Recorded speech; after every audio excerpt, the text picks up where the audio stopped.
నమస్కారం దూరదర్శన్ యాదగిరి వార్తలకు స్వాగతం ముందుగా ముఖ్యాంశాలు చూద్దాం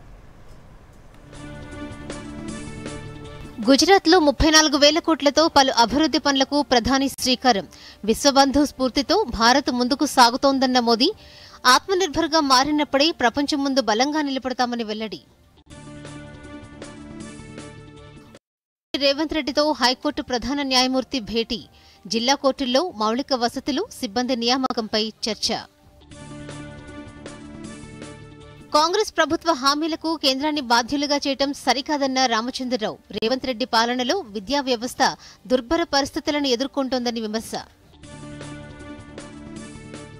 రాష్ట్ర ప్రభుత్వం రోడ్డు భద్రతా సెస్ విధించనుందన్న వార్తలపై స్పందించిన కేటీఆర్ వాహన కొనుగోలుదారులపై భారం ప్రజా వ్యతిరేక పాలనకు నిదర్శనమని విమర్శ కాంగ్రెస్లోకి వెళ్లే ఆలోచన లేదన్న ఎమ్మెల్సీ కవిత కొత్త పార్టీ గురించి ఇంకా ఆలోచన చేయలేదని వెల్లడి H1B వీసా రుసుము పెంపు నిర్ణయంపై విమర్శలు అమెరికాలో ఏర్పాటయ్యే ల్యాబ్స్ స్టార్టప్స్ భారత్కు తరలివస్తాయంటున్న నిపుణులు ఢిల్లీ వేదికగా భారత్ ఆస్ట్రేలియా మహిళా జట్ల మధ్య వన్డే మ్యాచ్ తొలుత ఆసీస్ బ్యాటింగ్ 412 పరుగుల భారీ స్కోరు నమోదు చేజింగ్లో ధీటుగా బదిలిస్తున్న టీమిండియా రాష్ట్రంలో న్యాయ వ్యవస్థకు సంబంధించి మౌలిక వసతుల కల్పన సిబ్బంది నియామకం అంశాలపై చర్చించేందుకు సీఎం రేవంత్ రెడ్డితో హైకోర్టు ప్రధాన న్యాయమూర్తి అపరేష్ కుమార్ సింగ్ భేటీ అయ్యారు హైదరాబాద్లోని మర్రి చెన్నారెడ్డి మానవ వనరుల అభివృద్ధి కేంద్రంలో జరిగిన ఈ సమావేశంలో ప్రభుత్వ ప్రధాన కార్యదర్శి K Ramakrishna Rao CM principal secretary Seshadri law secretary Papireddy justice P Sam Koshy justice Abhinand Kumar Shavili ఇతర ఉన్నతాధికారులు పాల్గొన్నారు కొత్త జిల్లాల్లో అవసరమైన చోట కోర్టు భవనాలు మౌలిక వసతులను కల్పించడంతో పాటు సిబ్బంది నియామకం చేపట్టాలని సీజే అపరేష్ కుమార్ సింగ్ ప్రభుత్వానికి సూచించారు ఇందుకు సంబంధించి పలు ప్రతిపాదనలను సీజే ముఖ్యమంత్రి రేవంత్ రెడ్డి దృష్టికి తీసుకువచ్చారు ప్రాధాన్యత వారీగా రాష్ట్రంలోని వివిధ జిల్లాలతో పాటు కోర్టు జిల్లాలలో కోర్టులకు మౌలిక వసతుల కల్పన సిబ్బంది నియామకం చేపట్టేందుకు ప్రభుత్వం సిద్ధంగా ఉందని సీఎం రేవంత్ రెడ్డి ప్రధాన న్యాయమూర్తి అపరేష్ కుమార్ సింగ్ కు తెలిపారు రాష్ట్రంలోని మహిళలను కోటీశ్వరులను చేసే విధంగా తమ ప్రభుత్వం కార్యక్రమాలు చేపడుతోందని ఉప ముఖ్యమంత్రి భట్టు విక్రమార్క అన్నారు హైదరాబాద్లోని యూసఫ్గూడ ఇండోర్ స్టేడియంలో జరిగిన ఇందిరా మహిళా శక్తి కార్యక్రమంలో డిప్యూటీ సీఎం భట్టి విక్రమార్క మంత్రులు సీతక్క పొన్నం ప్రభాకర్ వివేక వెంకటస్వామి పాల్గొన్నారు ఈ సందర్భంగా డిప్యూటీ సీఎం మాట్లాడుతూ మహిళలను ఇప్పటికే 150 ఆర్టీసీ బస్సులకు యాజమాన్యాలను చేశామని మరో 450 బస్సులకు యజమానులను చేస్తామని చెప్పారు మంత్రి సీతక్క మాట్లాడుతూ మహిళలు ఆర్థికంగా బలపడేలా ప్రభుత్వం ప్రత్యేక పథకాలు తీసుకువచ్చిందన్నారు జమ చేసుకుంటే మ్యాచింగ్ గ్రాంట్లు ఇచ్చి మహిళలందరూ కోటీశ్వర్లు కావాలి కోటి మంది మహిళలు సంఘాలలో ఉండాలని మరి సీఎం రేవంత్ రెడ్డి గారు లక్ష్యంగా పెట్టుకొని ప్రోత్సహిస్తున్నారు గ్రామాలలో అమ్మ ఆదర్శ పాఠశాలల పనులు మీకే ఇచ్చారు గతంలో కుట్టు మిషన్ వచ్చినటువంటి వాళ్ళు ఎవరో దళారీ దగ్గర పని చేస్తే వాళ్ళు 20-30 రూపాయలు ఇచ్చేది కానీ ఈరోజు స్కూల్ యూనిఫామ్స్ కావచ్చు అంగన్వాడీ సెంటర్లలో ఇచ్చే యూనిఫామ్స్ కావచ్చు మహిళా సంఘాలకే ఇస్తే ప్రతి సంవత్సరం 30 కోట్ల రూపాయలు కుట్టుగూలి కింద మహిళా సంఘాలకు ఆదాయం వస్తుంది గ్రామీణ ప్రాంతాలలో ధాన్యం కొనుగోలు చేసే పని ఎవరో చేసేది వేరే వాళ్ళు కానీ ఈరోజు మహిళా సంఘాలకు ఇస్తే ఒక్కొక్క జిల్లా సమైక్యలలో మరి కోట్ల రూపాయల ఆదాయం వస్తుంది అంటే ఇదంతా చేసేది మహిళా అభివృద్ధి కోసం హైదరాబాద్ దూరదర్శన్ యాదగిరి కేంద్రాన్ని ప్రసార భారతి చైర్మన్ నవనీత్ కుమార్ సెహ్గాల్ సందర్శించారు ఈ సందర్భంగా అధికారులు సిబ్బంది ఆయనకు ఘన స్వాగతం పలికారు అనంతరం నవనీత్ కుమార్ సెహ్గాల్ పలు కార్యక్రమాల్లో పాల్గొన్నారు మరిన్ని వివరాలు చూద్దాం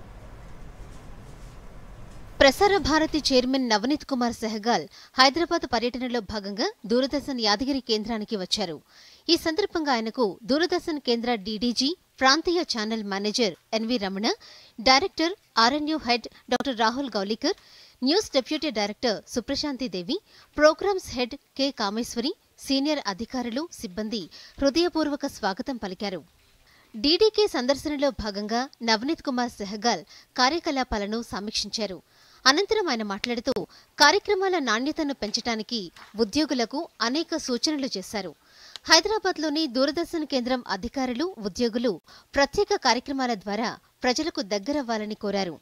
యువత, మహిళలపై ఎక్కువ దృష్టి పెట్టాలని, ప్రేక్షకులను ఆకర్షించడానికి సరైన స్లాట్లను గుర్తించాలని ఆయన సూచించారు. అలాగే వినోదాత్మక కార్యక్రమాలపై దృష్టి పెట్టి వాటిని నిర్మించాలన్నారు. నాణ్యమైన కార్యక్రమాల ద్వారా ఆదాయాన్ని కూడా పెంచాలని ఆయన చెప్పారు. మరిన్ని వ్యవసాయ కార్యక్రమాలను రూపొందించాలన్నారు. చైర్మన్ నవనీత్ కుమార్ సెహ్గాల్ న్యూస్ రూమ్ను పరిశీలించి వార్తల సేకరణ, ప్రసారంలో సాంకేతికతను మరింతగా ఉపయోగించుకోవాలని సూచించారు. ప్రైవేటు వార్తా ఛానళ్లతో పోటీపడే మార్గాలను అన్వేషించాలని సెహ్గాల్ సిబ్బందిని కోరారు. అంతకుముందు ప్రసార భారతి చైర్మన్ నవనీత్ కుమార్ డీడీకేలో జరిగిన హిందీ పక్వాడా వేడుకల్లో పాల్గొన్నారు. ఈ సందర్భంగా ఆయన మాట్లాడుతూ జీవితంలో రాణించాలంటే కనీసం 3 భాషలు నేర్చుకోవాలని అభిప్రాయపడ్డారు. ప్రపంచంలో అత్యధికంగా మాట్లాడే భాషల్లో హిందీ ఒకటని పేర్కొంటూ మాతృభాషతో పాటు దానిపై పట్టు సాధించాలని ఆయన డీడీ ఉద్యోగులను కోరారు.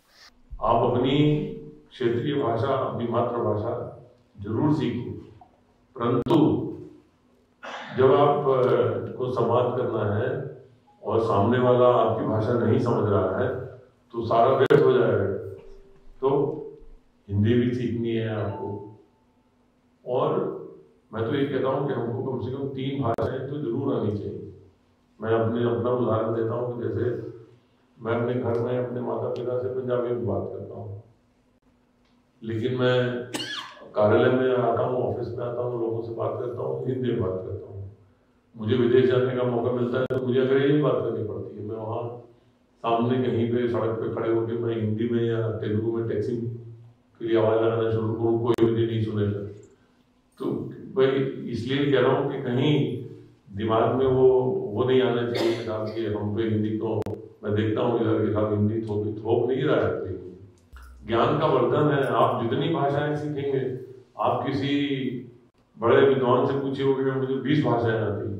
ఆ తర్వాత నవనీత్ కుమార్ సెహ్గల్ స్టేషన్లోని సౌకర్యాలను పరిశీలించి డీడీకే ఆవరణలో ఒక మొక్కను నాటారు. Bureau report, Doordarshan news. Congress ఇచ్చిన హామీలకు కేంద్ర ప్రభుత్వాన్ని బాధ్యులుగా చేయడం సరికాదని బీజేపీ తెలంగాణ రాష్ట్ర అధ్యక్షుడు ఎన్ రామచంద్రరావు అన్నారు. హైదరాబాద్లో మీడియాతో మాట్లాడుతూ సీఎం రేవంత్ రెడ్డి ప్రతిసారి కేంద్ర మంత్రి కిషన్ రెడ్డిని నిందించడం మానుకోవాలని హితవు పలికారు. రేవంత్ రెడ్డికి బీజేపీ ఫోబియాతో పాటు కిషన్ రెడ్డి ఫోబియా కూడా పట్టుకుందన్నారు. ఉద్యోగులకు జీతాల డబ్బులు ఇవ్వలేని రేవంత్ రెడ్డి ఉస్మానియా యూనివర్సిటీకి 1000 కోట్లు ఎలా ఇస్తారని రామచంద్రరావు నిలదీశారు. కాంగ్రెస్ పాలనలో విద్యా వ్యవస్థ పూర్తిగా దుర్భర పరిస్థితుల్లోకి వెళ్లిందని, రేవంత్ రెడ్డికి ఢిల్లీకి వెళ్లడంతోనే సరిపోతోందని ఆరోపించారు. కాళేశ్వరం కమిషన్ విచారణలో నిందితులపై ఇప్పటి వరకు రాష్ట్ర ప్రభుత్వం ఎటువంటి చర్యలు తీసుకోకపోవటాన్ని రామచంద్రరావు ప్రశ్నించారు. రాష్ట్రంలో కొత్త వాహనాలు కొనుగోలు చేయాలనుకునే వారికి లైఫ్ ట్యాక్స్, ఇన్సూరెన్స్ పాలసీ ప్రీమియంతో పాటు కొత్త వాహనాలపై రోడ్డు భద్రతా సెస్ విధించాలని రవాణా శాఖ నిర్ణయించిందన్న వార్తలపై BRS working president KTR X వేదికగా స్పందించారు. రాష్ట్రంలో పెరుగుతోన్న రోడ్డు ప్రమాదాల నివారణకు రహదారి భద్రతా చర్యలు తీసుకోవాలని దేశ అత్యున్నత న్యాయస్థానం సుప్రీంకోర్టు ఆదేశాలు జారీ చేసిందని, ఆ ఆదేశాలు అమలు చేయాల్సింది పోయి వాహన కొనుగోలుదారులపై భారం మోపడం ప్రజా వ్యతిరేక పాలనకు నిదర్శనమన్నారు. రాష్ట్ర బడ్జెట్ నుంచి రోడ్ సేఫ్టీకి నిధులు కేటాయించి భద్రతా ప్రమాణాలను పెంచకుండా ఇలా అమాయక ప్రజలపై భారం మోపడం హేయమని ధ్వజమెత్తారు. హైడ్రా చర్యలతో ప్రభుత్వ ఆదాయాలకు గండికొట్టి ఇప్పుడు ఆ లోటును పూడ్చలేక సామాన్య ప్రజలపై భారం మోపడం దుర్మార్గమన్నారు.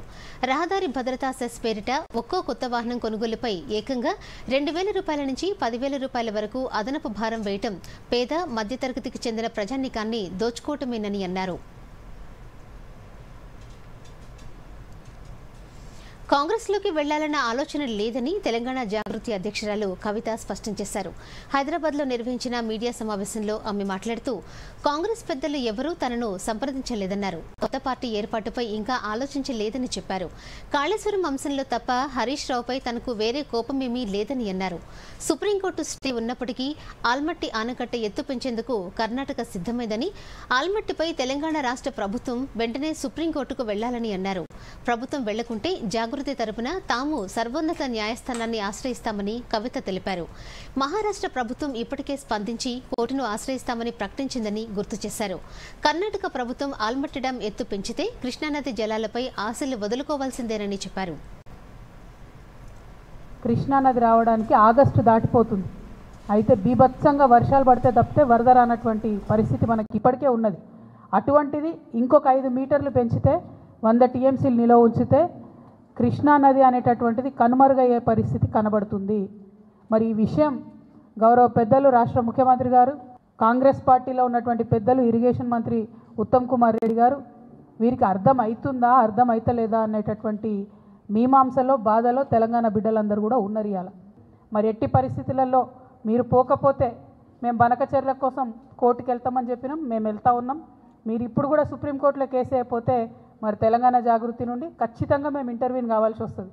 ఇది కరెక్ట్ వైఖరి కాదు. దీని మీద తక్షణమే ముఖ్యమంత్రి గారు స్పందించాలని నేను డిమాండ్ చేస్తున్నాను.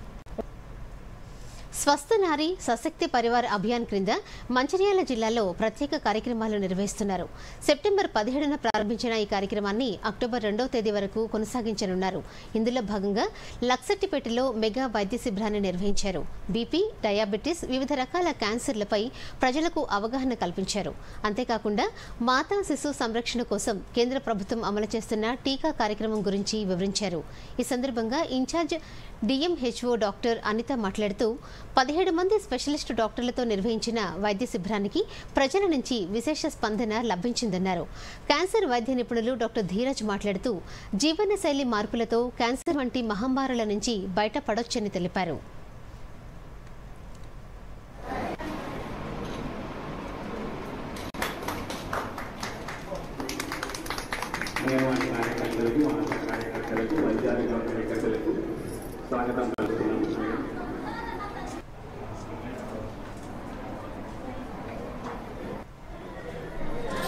మేము ఈరోజు ఇక్కడ కమ్యూనిటీ హెల్త్ సెంటర్ లక్సెట్టిపేటలో స్వస్థ నారీ సశక్తి పరివార్ అభియాన్ ప్రోగ్రామ్, ఈ ప్రోగ్రామ్ 17th సెప్టెంబర్ నుంచి 2nd అక్టోబర్ వరకు జరుగుతుంది. ప్రతి పిహెచ్సిలో, ప్రతి కమ్యూనిటీ హెల్త్ సెంటర్లో స్పెషలిస్ట్ అలాగే సూపర్ స్పెషాలిటీ డాక్టర్స్తో ఓన్లీ ఫర్ ఫిమేల్స్, ఆడవారికి సంబంధించినటువంటి వ్యాధులు, గర్భసంచి క్యాన్సర్, బ్రెస్ట్ క్యాన్సర్, అదేవిధంగా నోటి క్యాన్సర్ డిటెక్ట్ చేయడము, ఇన్వెస్టిగేషన్స్ చేయడము, వారిని అవసరమైన హాస్పిటల్స్కి రిఫర్ చేయడము. మేము ఈరోజు ఇక్కడ లక్ష్మీపేటలో జరుగుతున్న శక్తి నారీ అనే సెంట్రల్ గవర్నమెంట్ ప్రోగ్రామ్కి నిర్వహిస్తున్న క్యాంప్ కోసం మేము ఇక్కడికి రావడం జరిగింది. ఇందులో మనం మహిళలకి సంబంధించిన బ్రెస్ట్ ఎగ్జామినేషన్ మరియు గర్భసంచికి సంబంధించిన cancer screening, cervical cancer screening, అలాగే నోటికి సంబంధించిన head and neck cancer screening, వీటికి సంబంధించిన క్యాన్సర్ పరీక్షలు, క్యాన్సర్ని క్లినికల్ ఎగ్జామినేషన్ మరియు వాటికి సంబంధించిన ల్యాబొరేటరీ టెస్ట్స్ ఇవన్నీ చేసి ఒక స్క్రీనింగ్ ప్రోగ్రాంలో భాగంగా ఎర్లీగా క్యాన్సర్ని డిటెక్ట్ చేసే అవకాశం ఉంటుంది.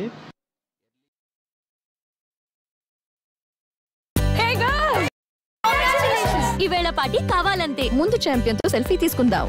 ఐడియా, ఇక్కడే చేసుకుందాం పార్టీ, పిజ్జా పార్టీ. ఇది నీ కార్డు పిన్ను నా కార్డ్ డీటెయిల్స్ స్వయంగా వేస్తాను. ఆర్బీఐ అంటుంది మీ పిన్, ఓటీపీ, సివివి లేదా ఇంటర్నెట్ బ్యాంకింగ్ పాస్వర్డ్ ఎవరితోనూ షేర్ చేసుకోకండి. ఆన్లైన్ బ్యాంకింగ్ మీ సొంత కంప్యూటర్, మొబైల్ ఇంకా సిక్యూర్ నెట్వర్క్ నుంచే చేయండి. By girls. ఎక్కడికి వెళ్తున్నావు? వినలేదా? No sharing. ఆర్బీఐ అంటుంది విషయాలు తెలుసుకోండి, జాగరూకంగా ఉండండి. వార్తలకు తిరిగి స్వాగతం. రేపటి నుంచి బతుకమ్మ పండుగ ప్రారంభం కాబోతున్న నేపథ్యంలో ఒకరోజు ముందుగానే పాఠశాలల్లో బతుకమ్మ సంబరాలు నిర్వహించారు. నల్గొండ పట్టణ కేంద్రంలోని ప్రభుత్వ మహిళా డిగ్రీ కళాశాలలో బతుకమ్మ పండుగను ఘనంగా నిర్వహించారు. సుమారు 2000 మందికి పైగా విద్యార్థులు ఈ వేడుకల్లో పాల్గొని బతుకమ్మ ఆడారు. ఈ సందర్భంగా కళాశాల అధ్యాపకులు విద్యార్థులకు బతుకమ్మ పండుగ ప్రాధాన్యతను వివరించారు.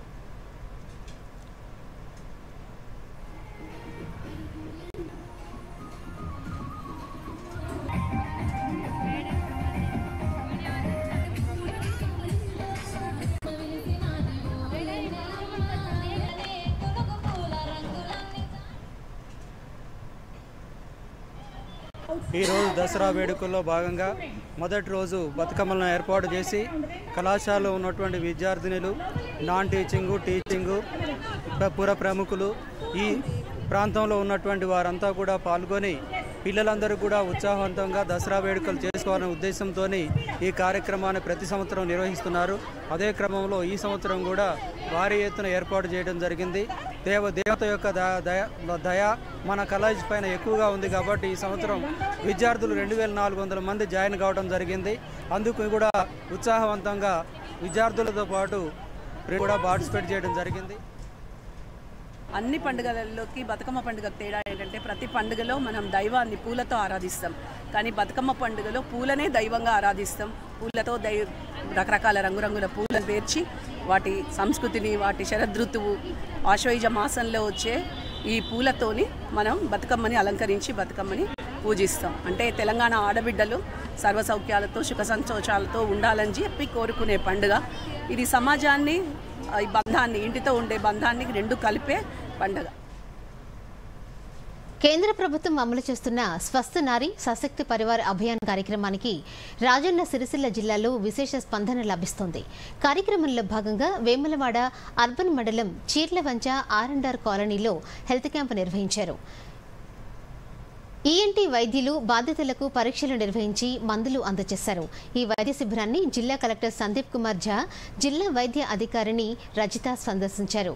ఈ సందర్భంగా జిల్లా వైద్య అధికారిని రజిత దూరదర్శన్తో మాట్లాడుతూ జిల్లాల్లో 100కు పైగా వైద్య శిబిరాలను నిర్వహిస్తున్నట్లు చెప్పారు. వివిధ వ్యాధుల పట్ల అవగాహన కూడా కల్పిస్తున్నామన్నారు.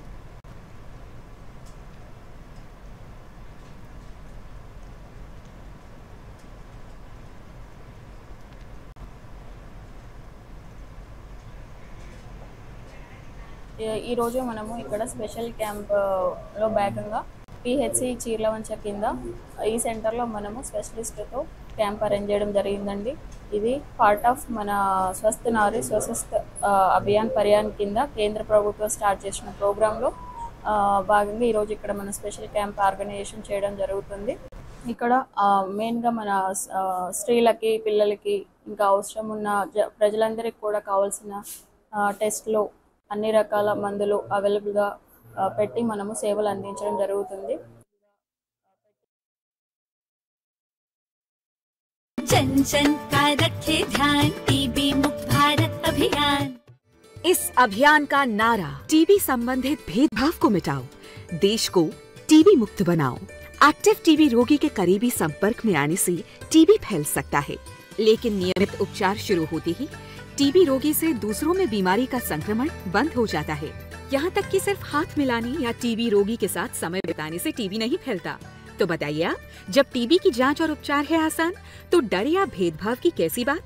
ना शर्माना, ना घबराना, टीबी की जांच करवाना। टीबी के लक्षण होने पर तुरंत अपने नजदीकी निजी या सरकारी अस्पताल या आयुष्मान आरोग्य मंदिर में जाएं। इस संदेश को औरों तक पहुँचाकर आइए टीबी को जड़ से मिटाएं।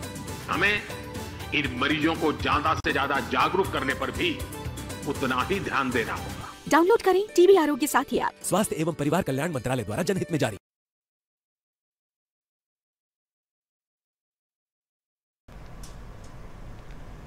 వార్తలకు పునఃస్వాగతం.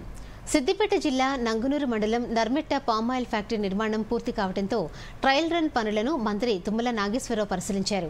పామాయిల్ గెలల ప్రాసెసింగ్ తీరును పరిశీలించారు. ఈ సందర్భంగా మంత్రి తుమ్మల నాగేశ్వరరావు మాట్లాడుతూ త్వరలోనే ముఖ్యమంత్రి రేవంత్ రెడ్డి చేతుల మీదుగా పామాయిల్ ఫ్యాక్టరీని ప్రారంభిస్తున్నామన్నారు. ఈ ఫ్యాక్టరీ ద్వారా 33 జిల్లాల్లోని రైతులకు మేలు చేకూరనుందని తెలిపారు. పామాయిల్ ఉత్పత్తితో పాటు రిఫైనరీ సైతం ఇక్కడే జరుగుతుందని తెలిపారు. ఇప్పటి వరకు తెలంగాణ రాష్ట్రంలో పామాయిల్ రిఫైనరీ ఎక్కడా లేదని, నర్మెట్ట ఆయిల్ ఫామ్ ఫ్యాక్టరీలోనే తొలి రిఫైనరీ ఏర్పాటు చేశామని చెప్పారు. అన్ని దేశాల్లో పంట ఏదన్నా ఇంకేదన్నా సోయా వస్తుంది, సన్ఫ్లవర్ వస్తుంది, ఇంకేదో ఆయిల్ వస్తుంది, ఆడికి అది తెచ్చుకొని దీన్ని మన ఇబ్బంది పెడతారు. ఇంతకుముందు ఇంపోర్ట్ డ్యూటీ ఇతర ఖర్చు ఎక్కువైనా, ఆయిల్ ఫెడ్ మీద భారం అయినా ముఖ్యమంత్రి గారి నిర్ణయం ప్రకారంగా ఇక్కడే రిఫైనరీ కూడా ఏర్పాటు చేస్తున్నాం. అదేవిధంగా ఈ ఫ్యాక్టరీ ద్వారా ఏ రకమైనటువంటి పొల్యూషన్ ఉండకుండా ఇక్కడ ఉన్నటువంటి తయారయ్యేటటువంటి ఆయిల్ తోటి పాటు వచ్చే ముడి పదార్థాల ద్వారా ఏమేం తయారు చేయొచ్చో వాటిని కూడా ఇక్కడే తయారు చేయించాలని. ఇప్పుడు ఆ బంచ్ ద్వారా బయటకు వచ్చేసిన పిప్పి ద్వారా కరెంట్ ఉత్పత్తి చేయొచ్చు.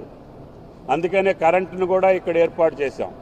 4 మెగావాట్ల కరెంటు మన ఫ్యాక్టరీ వ్యర్థాలతోటే తయారు చేసుకునే అవకాశాన్ని ఏర్పాటు చేస్తుంది. కరెంటు దేశంలో ఎక్కడ లేకపోయినా మీ నిర్మిట్ట ఫ్యాక్టరీలో కరెంటు ఉంటుంది.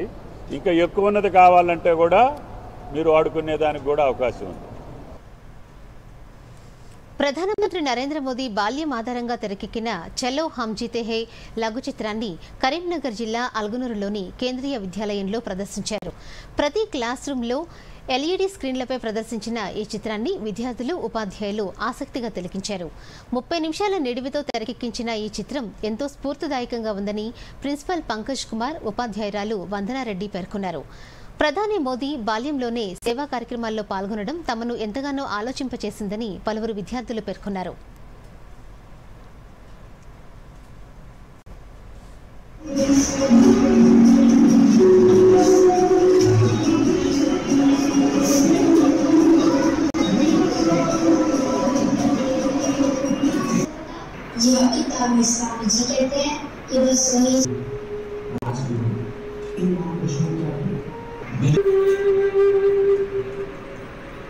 आज हमने जो वीडियो देखा चलो जीते हैं, ये हमारे सभी क्लास में सभी बच्चों ने देखा और हमारे सभी कक्षाओं में इंटरेक्टिव पैनल है, उस इंटरेक्टिव पैनल के थ्रू सभी बच्चों ने देखा।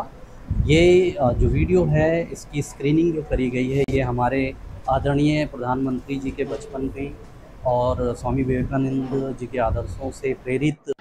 Today the movie shown on the childhood life of Honorable Prime Minister Shri Narendra Modi has been very inspiring. As it is said, the light cannot be hidden. As a child also, the concern he has shown towards others and the things, the concept of sharing has been depicted in this movie. So it is, he has now become a torch bearer for the entire nation, India, where which has actually become very popular. He has become very popular because of his. Today in our school, they have shown a movie of our Honorable Prime Minister Narendra Modi ji. It is a biography of him when he was a child. Really, that movie inspired us to study and educate. And in the past generation, they allowed the students to learn.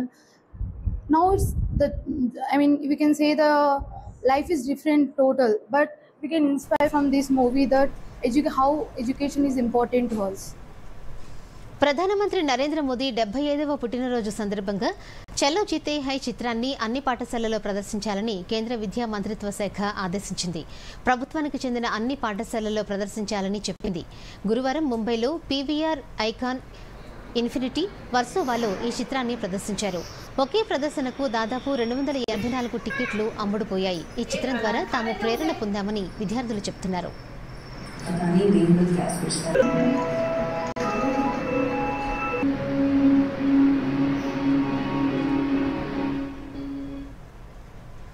ప్రధానమంత్రి నరేంద్ర మోదీ గుజరాత్లో పర్యటిస్తున్నారు. ఈ సందర్భంగా national maritime heritage కాంప్లెక్స్లో పురోగతిని సమీక్షించారు.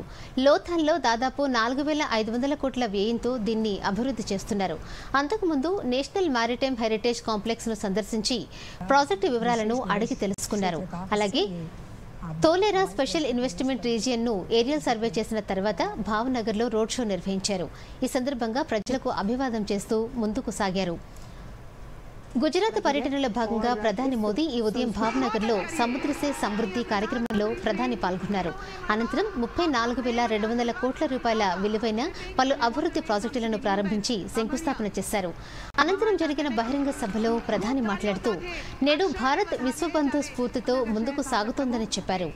విదేశాలపై ఆధారపడడం తగ్గించి ఆత్మనిర్భర్గా మారినప్పుడే ప్రపంచం ముందు బలంగా నిలబడతామని అన్నారు. స్వావలంబన సాధనే అనేక సమస్యలకు పరిష్కారమని తెలిపారు.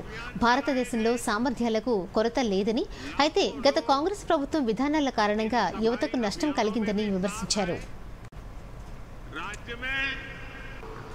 भारत आज विश्व बंधु की भावना से आगे बढ़ रहा है। दुनिया में हमारा कोई बड़ा दुश्मन नहीं है। जितनी ज्यादा विदेशी निर्भरता, उतनी ज्यादा देश की विफलता विश्व में शांति, स्थिरता और समृद्धि के लिए दुनिया की सबसे बड़ी आबादी वाले देश को आत्मनिर्भर बनना ही होगा। हम दूसरों पर आश्रित रहेंगे तो हमारा आत्मसम्मान भी चोटिल होगा। देश के विकास के संकल्प को हम दूसरों की निर्भरता पर नहीं छोड़ सकते। భారత ప్రధాన న్యాయమూర్తి జస్టిస్ బిఆర్ గవాయ్ ఈ ఉదయం న్యూఢిల్లీలో సెంట్రల్ అడ్మినిస్ట్రేటివ్ ట్రిబ్యునల్ క్యాట్ 10వ అఖిల భారత సమావేశాన్ని ప్రారంభించారు. ఈ కార్యక్రమంలో కేంద్ర మంత్రి జితేంద్ర సింగ్, అర్జున్ రామ్ మేఘవాల్ పాల్గొన్నారు. ఈ సందర్భంగా జస్టిస్ బిఆర్ గవాయ్ మాట్లాడుతూ ట్రిబ్యునళ్లు ప్రభుత్వ అధికారులకు సమర్థతను, న్యాయం పొందే అవకాశాన్ని మెరుగుపరచడానికి రూపొందించబడ్డాయని అన్నారు.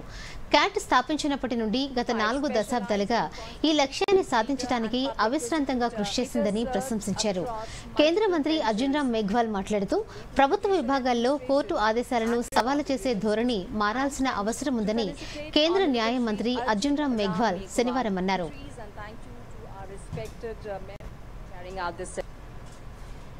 The spirit of collaboration and problem solving which will guide this conference was also the guiding force for the enactment of the Administrative Tribunals Act 1985. This act was intended to establish bodies that would ease the burden of the courts by dealing with the service matters. As a result, these tribunals were designed to improve efficiency and access to justice for government officials. The Central Administrative Tribunal has worked tirelessly to achieve this goal in the 4 decades since its inception. CAT's disposal rate bears testimony to its sustained efforts in ensuring improved. ये सम्मेलन केवल औपचारिकता नहीं रहे, ये मेरा विशेष अनुरोध रहेगा, बल्कि ये न्यायपालिका, प्रशासनिक न्याय प्रणाली के बीच एक समन्वय, एक संवाद का महत्वपूर्ण मंच बने, ये मेरी अपेक्षा रहेगी। और ये सम्मेलन चूंकि माननीय मुख्य न्यायाधीश हमारे BR गवई साहब की गरिमा में उपस्थिति में हो रहा है, तो ये सम्मेलन और महत्वपूर्ण बन जाता है। और कैट ने भी उसी भावना को आगे बढ़ाते हुए लाखों मामलों में न्याय उपलब्ध कराया है, लेकिन फिर भी बहुत इम्प्रूवमेंट की ज़रूरत है इस दिशा में। तो इसमें विशेष रूप से चिंतन, मनन, मंथन विशेष रूप से होना चाहिए इस सम्मेलन में, ऐसी मैं अपेक्षा करता हूँ। ఢిల్లీలోని అరుణ్ జైట్లీ స్టేడియంలో ఆస్ట్రేలియాతో జరుగుతున్న 3వ వన్డేలో భారత మహిళా జట్టు దుమ్ము రేపుతోంది. తొలుత టాస్ గెలిచి బ్యాటింగ్ ఎంచుకున్న ఆస్ట్రేలియా 47.5 ఓవర్లకు 412 పరుగుల భారీ లక్ష్యాన్ని నిర్దేశించగా భారత్ సైతం అంతే ధీటుగా బదిలిస్తోంది. కెప్టెన్ హర్మన్ ప్రీత్ కౌర్తో కలిసి స్మృతి మందాన ఆకాశమే హద్దుగా చెలరేగిపోతోంది. స్మృతి మందాన సెంచరీతో రాణించగా హర్మన్ 50 హాఫ్ సెంచరీతో రాణించింది. దీంతో 20 ఓవర్లలోపే భారత్ 200 పరుగుల మైలురాయిని దాటింది. మరో 10 రోజుల్లో మహిళల వన్డే ప్రపంచ కప్ ప్రారంభం కానున్న నేపథ్యంలో ఆస్ట్రేలియాతో భారత్ ఈ 3 వన్డేల సిరీస్లో చెరో మ్యాచ్లు గెలిచి ఇరు జట్లు సమానంగా నిలిచాయి. దీంతో టైటిల్ కోసం 3వ వన్డే హోరాహోరీగా సాగుతోంది. బ్రెస్ట్ క్యాన్సర్పై అవగాహన కార్యక్రమానికి మద్దతుగా నిలిచేందుకు భారత మహిళా క్రికెటర్లు ఈ మ్యాచ్లో పింక్ జెర్సీని ధరించారు. దీనికి సంబంధించి BCCI తన సోషల్ మీడియా ఖాతాలో ఓ వీడియోను పోస్ట్ చేసింది. అందులో కెప్టెన్ హర్మన్ ప్రీత్ కౌర్, ప్రతీక రావల్, స్నేహ్ రాణా పింక్ జెర్సీలతో కనిపించారు.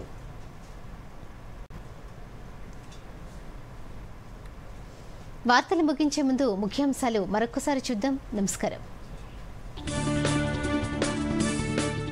గుజరాత్లో 34,000 కోట్లతో పలు అభివృద్ధి పనులకు ప్రధాని శ్రీకారం. విశ్వబంధు స్ఫూర్తితో భారత్ ముందుకు సాగుతోందన్న మోదీ, ఆత్మనిర్భర్గా మారినప్పుడే ప్రపంచం ముందు బలంగా నిలబడతామని వెల్లడి. ముఖ్యమంత్రి రేవంత్ రెడ్డితో హైకోర్టు ప్రధాన న్యాయమూర్తి భేటీ.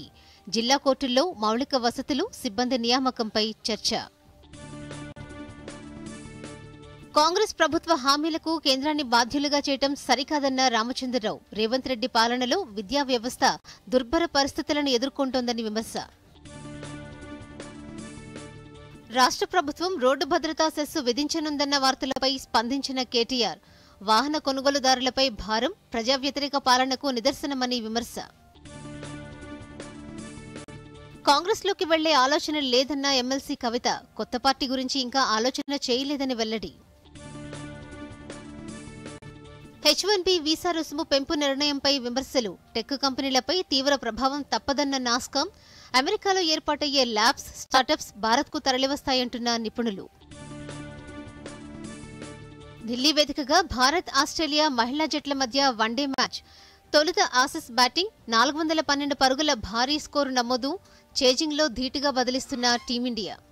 దూరదర్శన్ యాదగిరి వార్తలను ఇప్పుడు సోషల్ మీడియాలో కూడా చూడొచ్చు. యూట్యూబ్ అయితే DD న్యూస్ తెలంగాణ, ఎక్స్ వేదికగా అయితే DD news Telangana @DD Yadagiri news, Facebook అయితే DD న్యూస్ తెలంగాణలో చూసి సబ్స్క్రైబ్ చేసి లైక్ చేయండి, షేర్ చేయండి.